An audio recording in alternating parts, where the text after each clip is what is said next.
Madame, Monsieur, bonsoir. À la une de cette édition, la France sans gouvernement et en plein marasme économique. Le nouveau Premier ministre, Sébastien Lecornu, prend son temps pour nommer ses équipes dans un contexte de grogne sociale et politique.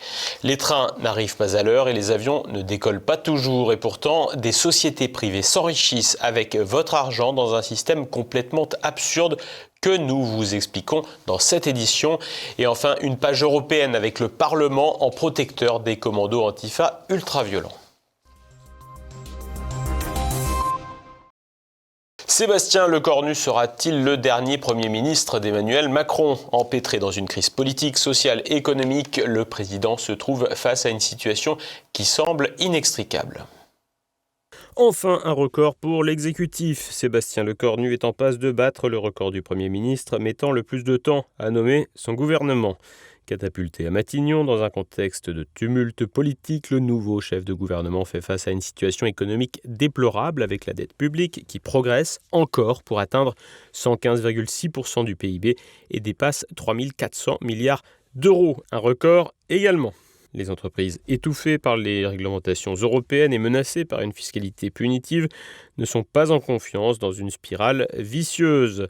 Sur le front social, la grogne monte. Les syndicats, unis comme rarement, appellent à des grèves massives, même si pour l'heure, les mobilisations de septembre n'ont pas franchement été un succès. Dans ce contexte, l'ancien ministre des Armées va devoir trouver un équilibre en s'appuyant sur un marchandage avec les socialistes et avec le Rassemblement national, comme nous l'explique l'historien du droit et politologue Guillaume Bernard. La grande coalition de la droite et de la gauche modérée, elle est macronienne, mais à la limite, elle cherche à continuer à exister indépendamment de Macron et au-delà de Macron.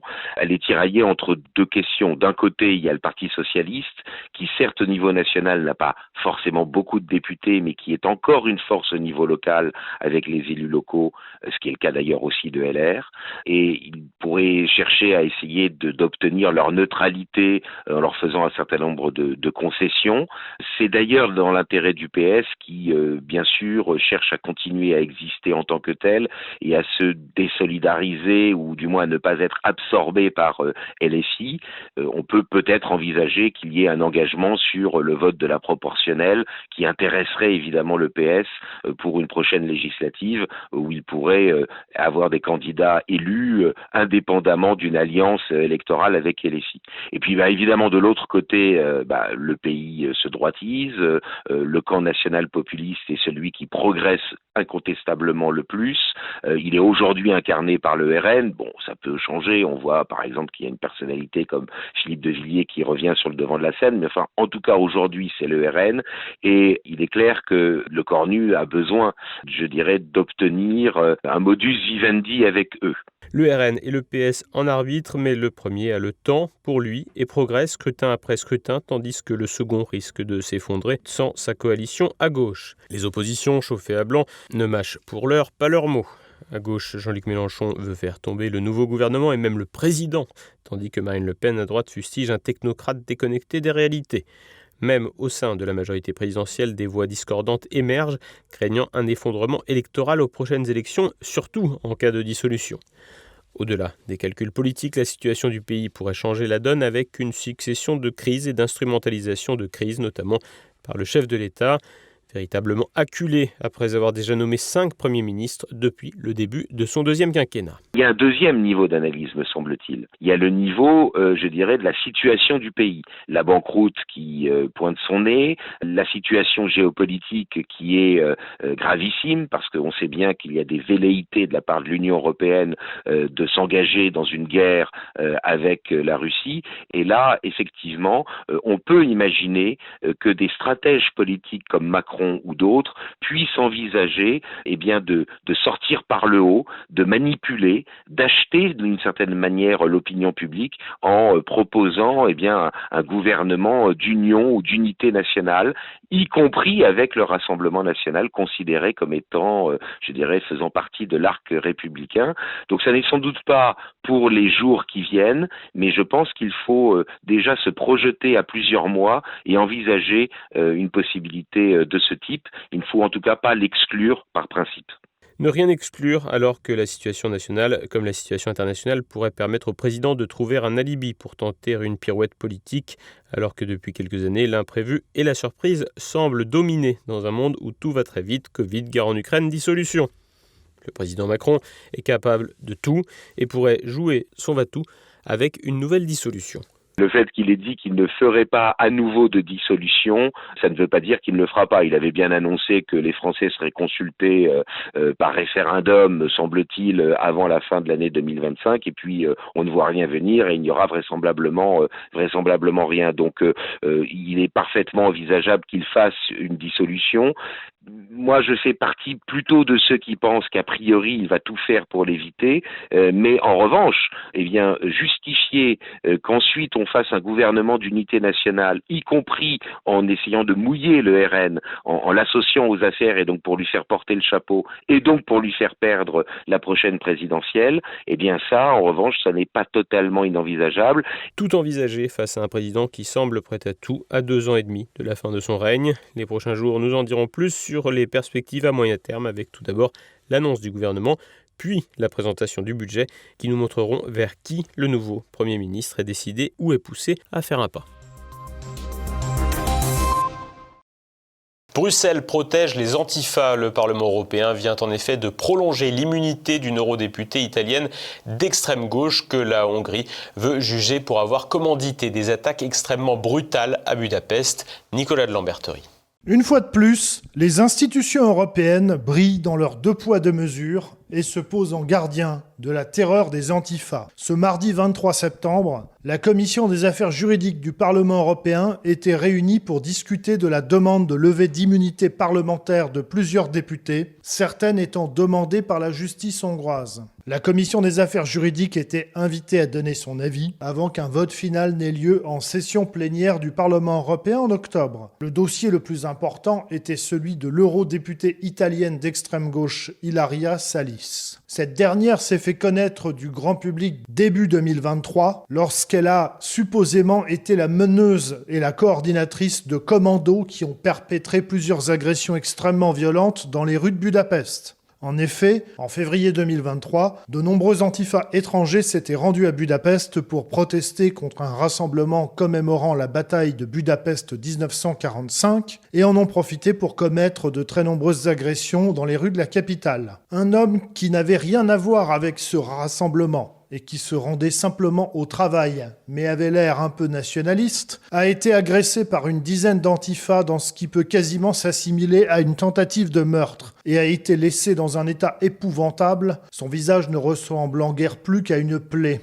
L'antifasciste italienne Ilaria Salis a été identifiée par les enquêteurs hongrois comme la coordinatrice présumée de ces attaques, a été arrêtée à Budapest et incarcérée en février 2023. Pour obtenir sa libération, l'extrême gauche italienne est parvenue à la faire élire député européen, ce qui lui a permis de sortir de prison et de Hongrie. Depuis lors, les autorités hongroises demandent la levée de son immunité afin qu'elle puisse être jugée des faits extrêmement graves et solidement documentés qui lui sont reprochés. Mais jusqu'à présent, le Parlement européen a fait obstruction à la justice hongroise. Les faits dont il est question sont tout de même très graves, c'est-à-dire qu'il s'agit d'une véritable expédition punitive. En Hongrie, certaines personnes parlent même d'actes terroristes, en tout cas des personnes dans la rue, au seul motif qu'ils étaient hongrois, ont été attaqués à coups de matraque par derrière, bien évidemment, comme c'est assez fréquent de la part de ces groupuscules antifascistes. Et un jeune homme a fini dans un état gravissime. Si vous voyez, il y a des photos qui circulent. C'est absolument terrible. Ça concerne la Hongrie, donc tout est permis à Bruxelles, au Parlement européen. C'est un bras d'honneur gigantesque aux Hongrois qui voudraient que toute la lumière soit faite sur cette histoire, donc tout est permis. Imaginons un seul instant que ce ne soit pas une militante antifasciste qui était impliquée dans une histoire pareille, mais un militant nationaliste. Là, vous vous imaginez bien que dans toutes les capitales ouest européennes et dans toute la presse bien pensante, Nantes, à Paris, à Berlin, à Bruxelles, on aurait titré sur les nationalistes suspects hongrois, etc. Alors que là, étant donné que c'est une antifasciste italienne, députée européenne, membre du groupe auquel appartient aussi la mouvance de M. Mélenchon, eh bien évidemment, tout est permis. Dans le cas d'Hilaria Salis, la Hongrie disposera toutefois de quelques recours devant la Cour de justice de l'Union européenne, et l'affaire n'est donc pas terminée. Et le même jour, 2 députés européens hongrois d'opposition, dont la justice hongroise demandait la levée de l'immunité, ont également été protégés par le Parlement européen. Parmi ces 2 cas, celui de Péter Magyar, eurodéputé et chef principal de l'opposition en Hongrie, qui est poursuivi dans une affaire de vol et d'agression à l'encontre d'une personne qu'il filmait. Péter Magyar est vraiment complètement, si vous voulez, protégé par les élites bruxelloises, et on a l'impression qu'il peut faire à peu près n'importe quoi et que jamais rien ne lui arrivera. Pour prendre ce même problème par un autre bout, il faut aussi bien dire que, même si encore une fois, ça peut paraître une décision anecdotique, cette affaire n'est qu'une pierre de plus apportée à un édifice maintenant gigantesque, prouvant que ce que la Commission européenne, le Parlement européen nous raconte sur le respect des règles de droit, sur l'état de droit, sur toute une série de critères juridiques, en fait tout ça est un peu très clairement de la poudre aux yeux. On voit bien que le Parlement européen, peut-être que c'est même son rôle, puisqu'il s'agit d'une assemblée remplie d'hommes politiques. Pour la Commission européenne, là, j'ai quand même plus de doutes, parce que c'est censé être un organe assez technique dans un premier temps. Ces institutions fonctionnent de manière politique. Et quand il s'agit de la Hongrie, eh bien, on est dans une logique de sanctions politiques, et je crois même qu'on peut le dire depuis maintenant plus de 10 ans, dans une logique de cabale politique. En revanche, le même jour, la même commission des affaires juridiques du Parlement européen s'est prononcée en faveur de la levée de l'immunité parlementaire de 2 députés polonais conservateurs, poursuivis par la justice polonaise depuis que les euromondialistes de Donald Tusk sont de retour au pouvoir. Un 2 poids 2 mesures qui a au moins le mérite d'être assumé en plein jour et en pleine lumière par la majorité du Parlement européen. Il n'est toutefois pas certain que ces décisions seront de nature à gêner le succès politique de Viktor Orban en Hongrie. En effet, cela ne peut que renforcer sa posture de défenseur des intérêts hongrois face à la bureaucratie bruxelloise auprès de ses électeurs, ce qui est l'une des clés de son succès politique depuis 15 ans. Mais en attendant, une fois de plus, Bruxelles rappelle que l'euromondialisme protège les siens, même lorsqu'ils ont du sang sur les mains, mais traque sans répit et sans aucun respect des règles de droit. C'est contradicteur. Des avions qui ne décollent pas, mais des sociétés privées qui s'enrichissent avec votre argent. En France, le fonctionnement des aéroports est déconnecté des attentes des usagers et ces derniers sont victimes d'une gestion opaque. Renaud de Bourleuf. Les aéroports se crachent avec l'argent de vos impôts. 170 millions d'euros par an jetés par les fenêtres pour des aéroports quasiment vides. En France, environ 2/3 de ces établissements sont déficitaires. Pour être bénéficiaire, il faut au moins 1 million de passagers par an. Une trentaine d'entre eux n'en comptent que 10 000 par an. Sur les 86 aéroports métropolitains, moins d'une quinzaine accueillent un volume de trafic suffisant pour être rentable.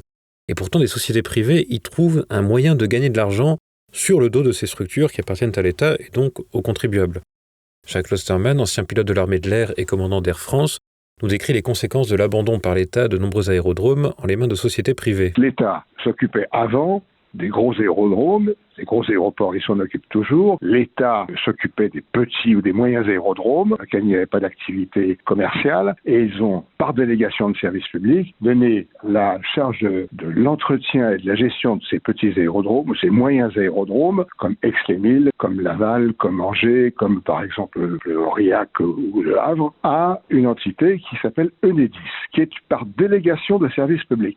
Ces gens reçoivent des subventions et doivent, en contrepartie, assurer la gestion de l'aérodrome, la maintenance des hangars et d'autres activités spécifiques à l'activité aérienne. Ce sont des machines à fric qui reçoivent des subventions, publient des comptes en déficit et en fait on s'aperçoit qu'ils rétribuent leur actionnariat avec les subventions qu'ils reçoivent, sans que les travaux qui étaient prévus contractuellement d'être réalisés par ces sociétés le soient. Je vous donne un exemple. EDIS a pompé 15 millions d'euros de subventions en 2018, dont 1,5 million d'euros par exemple pour le terrain d'Aix-en-Provence. En échange, il devait améliorer la qualité des prestations, les hangars, les parkings, même construire un aérogare, etc. Bon, ça n'a pas été fait. Un sujet dont les pouvoirs publics ont bien pris connaissance. En 2022, la Chambre régionale des comptes d'Orléans a publié un rapport accablant sur l'aéroport de Tours.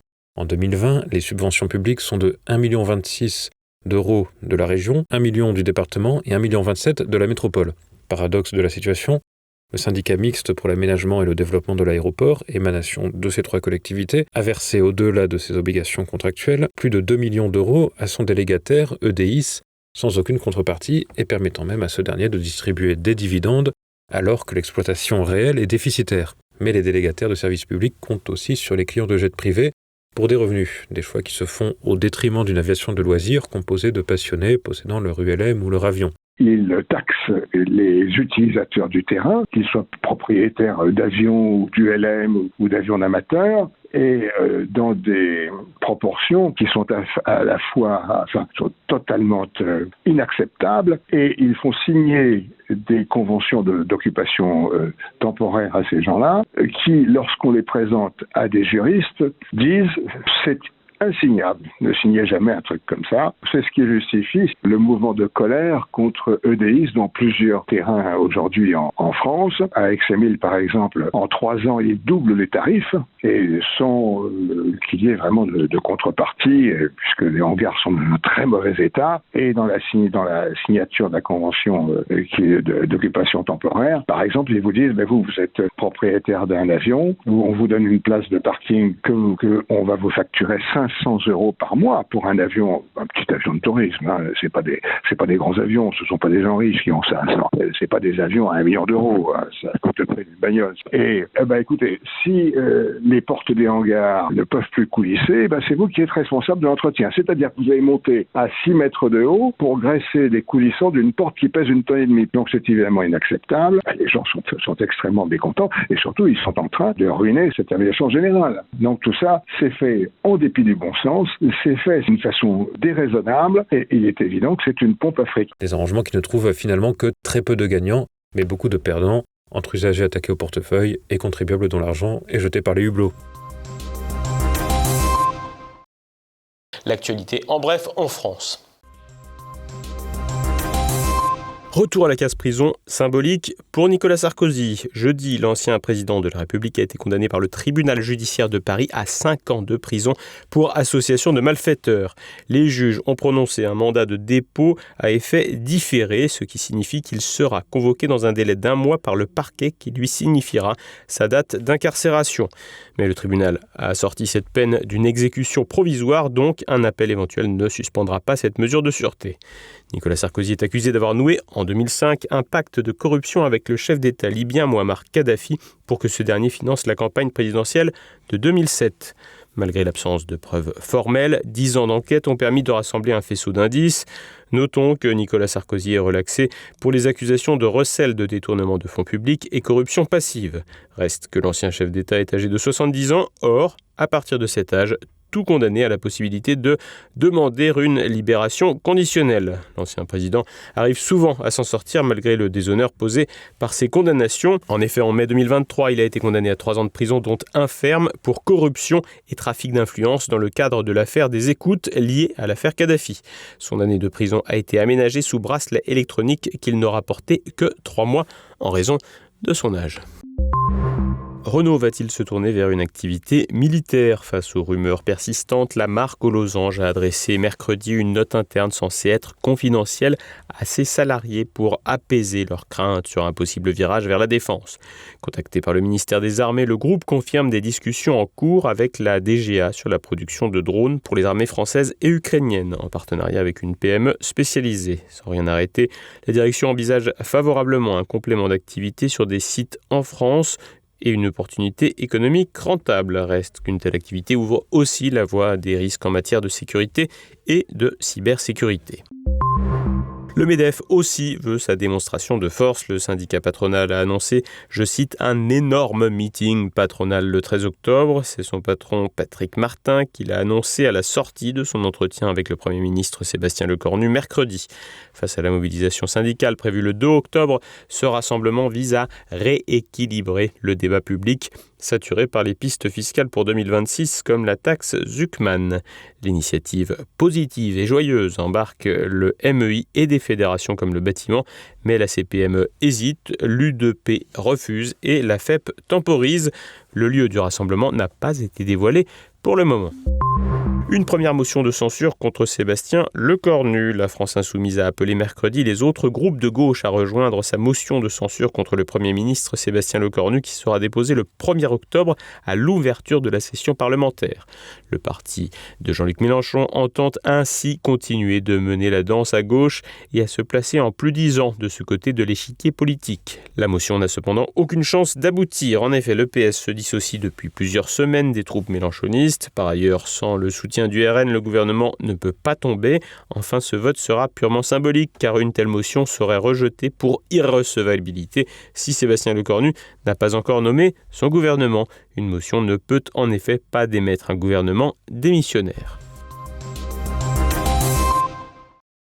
L'actualité internationale en bref.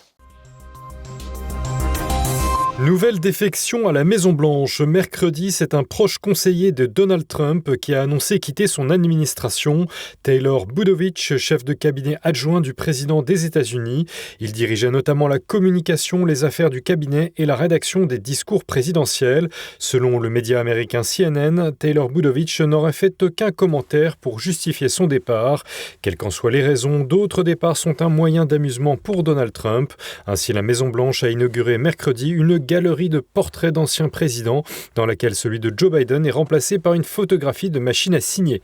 Pour Donald Trump, il s'agit de sous-entendre que Joe Biden était incapable de signer ses documents lui-même, une manière de plaisanter sur un sujet sérieux, les dissimulations de l'appareil démocrate sur la santé et les capacités cognitives du président Joe Biden. Les tensions entre les géants de la tech et l'Union européenne ne faiblissent pas. Apple demande l'abrogation du DMA, le règlement européen sur les marchés numériques, en vigueur depuis mars 2024, qui vise à limiter les abus de position dominante des géants technologiques. Le groupe américain juge que cette législation dégrade ses services et expose les utilisateurs à des risques, notamment en matière de confidentialité et de sécurité. Une exigence qui fait écho aux critiques de Donald Trump contre l'interventionnisme européen. Apple cite l'exemple des AirPods Pro 3 dont la fonction de traduction automatique a été bridée en Europe pour se conformer au DMA. À défaut d'abrogation, la firme propose une refonte du texte et la création d'une agence de régulation indépendante. Apple a été sanctionné d'une amende de 500 millions d'euros en avril par l'UE qui renforce ses règles de concurrence.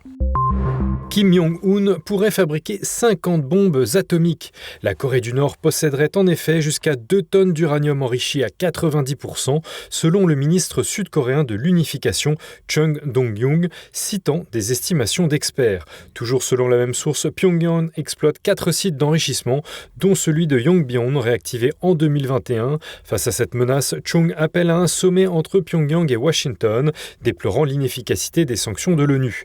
Kim Jong-un se dit ouvert à des discussions avec les États-Unis à condition de conserver son arsenal nucléaire. La Corée du Nord, qui a effectué son premier essai nucléaire en 2006, continue de développer ses capacités, suscitant l'inquiétude internationale. Japon, la course à la succession de Shigeru Ishiba bat son plein. Le parti libéral-démocrate, fragilisé par la perte de sa majorité parlementaire, cherche un nouveau leader pour succéder au Premier ministre démissionnaire. 5 candidats, dont Sanae Takaichi, nationaliste radical, et Shinjiro Koizumi, ministre de l'Agriculture populaire, se disputent la présidence du parti avec un débat télévisé le 24 septembre qui n'a pas clarifié leur position. Face à l'effondrement du pouvoir d'achat, priorité des Japonais, les candidats esquivent les sujets brûlants comme la chute du yen qui renchérit les importations. Aucun n'a proposé de solution concrète pour contrer l'inflation ou la dette publique croissante. Takaichi promet un gouvernement plus féminin tandis que Koizumi s'inquiète de l'immigration. Le prochain leader désigné le 4 octobre devra réinventer le PLD pour éviter son éclatement. Ce soir, vous avez rendez-vous avec Immédiat. C'est la fin de cette édition. Merci de votre fidélité. À demain.